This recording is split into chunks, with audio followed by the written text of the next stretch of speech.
দর্শক সরাসরি যুক্ত হয়েছে বগুড়া শহরের চারমাথা বাস টার্মিনাল থেকে এবং ঈদ যাত্রা শুরু হয়ে গেছে। ঈদের আর একদিনও বাকি নেই, অর্থাৎ আগামীকালই পবিত্র ঈদ উল ফিতর।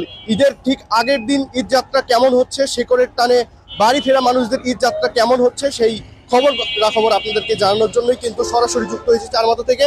এবং এই মুহূর্তে আমরা কিছু বাসের যারা যাত্রীরা রয়েছেন তারা কিন্তু ঢাকা থেকে আসছেন এবং এই যে চারমাথা বাস টার্মিনাল এখানে কিন্তু তারা নামছেন। এবং আমরা একজন যাত্রী তার সাথে কথা বলে আসলে জানার চেষ্টা করবো যে ভাই আপনাদের ঈদ যাত্রা কেমন ছিল? আলহামদুলিল্লাহ অনেক ভালো ছিল, জ্যাম ট্যাম ছিল না, কোথাও খুব সুন্দরভাবে আসতে পারছি। ঢাকা থেকে আসছেন আপনারা? জি, ঢাকা থেকে আসতেছি। কোন জায়গা থেকে? আমি কল্যাণপুর থেকে আসতেছি।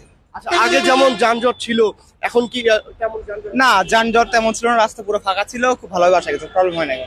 আপনি? আমি ওনাকে রিসিভ করতে আসছি, উনি আমার ছোট ভাই, ঢাকাতে থাকে, উনি সলিমুল্লাহ মেডিকেল কলেজে পড়ে, ওখান থেকে আসতেছে আর কি। মানে এর আগে যেমনটি আমরা দেখেছি যে যানজট থাকে, রাস্তায় ভোগান্তি হয়, এরকম কোনো ভোগান্তি? না না, এবার কোনো ভোগান্তি ছিল না, খুব সুষ্ঠুভাবে যাতায়াত করা যাচ্ছে, কোনো প্রবলেম হয় নাই। ঠিক আছে দর্শক, আসলে শুনছিলাম যে যাত্রীরা যারা আসছেন ঢাকা থেকে তাদের কিন্তু আগের বার যেমনটি হচ্ছিল যে একেবারে ভোগান্তি পোহাতে হচ্ছিল রাস্তায়, যানজটের কারণে কিন্তু দীর্ঘ সময় রাস্তায় একটি ভোগান্তির সময় পার করতে হচ্ছিল যাত্রীদের, যারা ঈদ যাত্রায় ভ্রমণ করছিলেন। দেশের উত্তরবঙ্গের এই যে সড়কটি রয়েছে, এই সড়কটি দিয়ে কিন্তু উত্তরবঙ্গের অধিকাংশ জেলার মানুষই কিন্তু এই যে সড়কটি সেই সড়কটি ব্যবহার করেন। এবং উপরে যে ফ্লাইওভার, এই ফ্লাইওভার কিন্তু এই যে মহাসড়ক, সেই মহাসড়কের বিভিন্ন স্থানে এই ফ্লাইওভার হয়েছে এবং ফ্লাইওভারের ফলে যে যানজট, সেই যানজট কিন্তু অনেকটাই নিয়ন্ত্রণে এসেছে।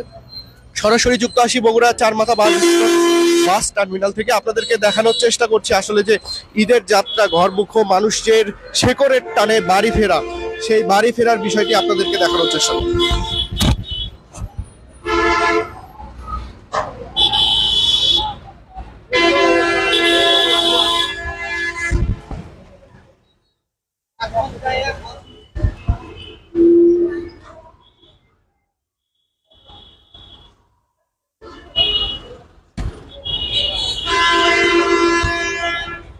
দর্শক, ঢাকা থেকে উত্তরবঙ্গগামী যত লোকজন রয়েছেন, অর্থাৎ যত মানুষ রয়েছেন, যাত্রীরা রয়েছেন, তারা কিন্তু এই যে সড়কটি রয়েছে ঢাকা রংপুর মহাসড়ক, এই সড়কটি ব্যবহার করছেন। এবং আপনাদেরকে নিশ্চয় আপনারা জানেন যে সেই সড়কের ফ্লাইওভারগুলো হওয়ার কারণে কিন্তু সড়কের যানজট খুব নিয়ন্ত্রণে এসেছে এবং এ কারণে কিন্তু এবারে ঈদ যাত্রাটা অনেক স্বস্তিতে তারা করতে পারছেন।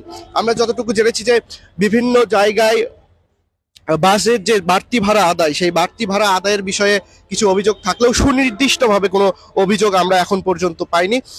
সেক্ষেত্রে বলাই যায় যে বাড়তি ভাড়া আদায়ের যে অভিযোগটা বারবারই চলে এসেছে ঈদের আগে বাস ভাড়ায়, সেই বাড়তি অভিযোগ ভাড়ার বিষয়টিও কিন্তু এখন আর খুব একটা চোখে পড়ছে না। দর্শক, এই ছিল বগুড়ার চারমাথা বাস টার্মিনাল থেকে আমার কাছে এখন পর্যন্ত সর্বশেষ এবারকার ঈদ যাত্রা অনেকটাই স্বস্তির হয়েছে। এরকম ঈদ যাত্রা বারবারই এরকম স্বস্তির ঈদ যাত্রা চান যাত্রীরা। দর্শক, এই ছিল সর্বশেষ। এতক্ষণ আপনাদের সাথে সরাসরি দৈনিক করতোয়া থেকে যুক্ত ছিলাম আমি রাহেনুল ইসলাম। পরবর্তী আপডেট পেতে দৈনিক করতোয়ার সাথে